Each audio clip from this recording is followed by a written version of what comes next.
Here's how all the Star Wars movies fit together by order of the events that happen in the films. A New Hope.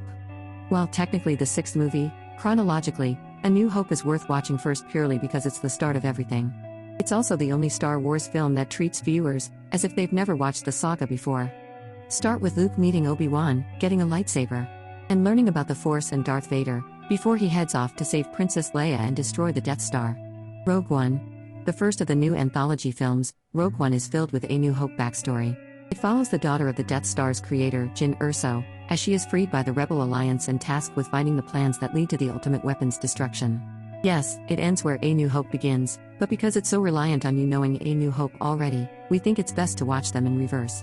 You'll learn who created the Death Star, why it's so easily destroyed, and you'll meet the many Bothans who died to steal the Death Star plans. The Empire Strikes Back. Empire Strikes Back is widely regarded as one of the greatest sequels of all time. After the initial battle on the frozen planet Hoth, Luke heads to begin his Jedi training with Yoda, while Han Solo and Princess Leia head to Cloud City to meet with Han's old friend Lando Calrissian. Han and Leia are betrayed and then used as bait by Vader to lure Luke. It all culminates in a showdown between Vader and Luke and ends with a twist. The Phantom Menace. And, just like that, we go from one of the most loved installments of all time to the most loathed. This film follows Obi-Wan Kenobi and his master Qui-Gon Jinn as they attempt to protect the Queen of Naboo and stumble upon a young slave boy named Anakin Skywalker. You're also forced to sit through 2 hours of Jar Jar Binks and sleep-inducing galactic Senate negotiations. So, if you've seen this film before, just skip it on your next rewatch.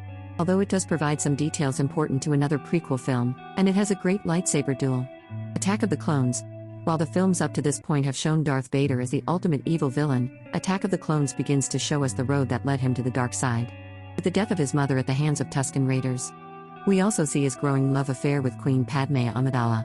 Meanwhile, Obi-Wan Kenobi stumbles upon a clone army being built for the Republic that will form the foundation of the Empire's stormtroopers. Revenge of the Sith. The final film of the prequel trilogy shows Anakin's heart turn to black. While initially excited upon hearing of his wife Padme's pregnancy, visions of her dying begin to poison Anakin's mind, which allows Supreme Chancellor Palpatine to lure him to the dark side of the Force. This then leads to the destruction of the Republic and the murder of many Jedi, including all the young Padawans, at the hand of the newly named Darth Vader. Solo, the origin story for the coolest guy in the Star Wars universe, provides a ton of unnecessary backstory. Apparently, Han Solo just wanted to act like Tobias Beckett and date Kira in his prime. Which is understandable, but it's a little eye-rolling.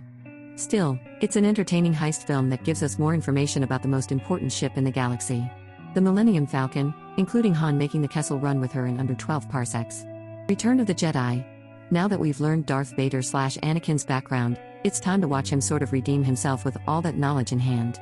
Plus, after saving Han Solo from the clutches of Jabba the Hutt, we see Luke trying to defeat his father and the Emperor, all while Han and Leia work to demolish a nearly completed second Death Star.